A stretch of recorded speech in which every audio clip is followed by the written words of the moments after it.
Good morning. We're going to talk about my 3 tips for homeschooling on a budget.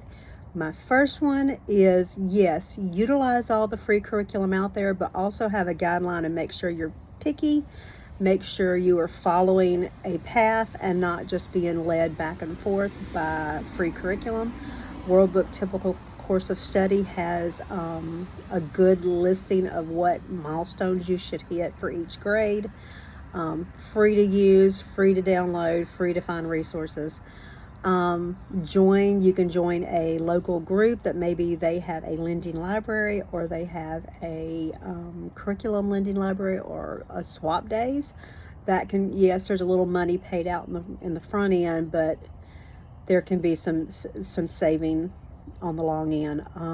In our area, we have a home daycare type nonprofit that has a lending library that you join for $25 a year. So one of our local best kept secrets, because they have puzzles and games and all that kind of stuff that you can save money in the long run. Another tip is this is one of my things. Remember that free curriculum is not always a good choice. Most of the time when I talk to moms and they have trouble with preschool or phonics in preschool, it is because they're not following a curriculum and they're just trying to piece things together themselves. That doesn't usually work very well unless you've been trained in, not that you have to be trained to teach your kids to read, but just know that is one thing I don't think I would go free unless you can find a really good guided path. Utilize all the free, but be picky. Make sure you're hitting your goals and your learning goals. Join the groups that have the curriculum swaps or the lending libraries. And last but not least, what's it called?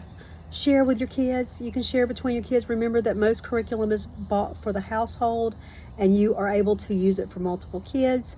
You can take workbooks, you can cut the binding off, hole punch them, put them in a binder, and put them in page protectors and use wet or dry erase markers to write on them. They even have crayons for that too now that will wipe off crayons that are just like the dry erase and the wet erase markers. But those are my big tips for saving money. Drop your tips in the bottom below. Let me know how you save money homeschooling. Bye guys.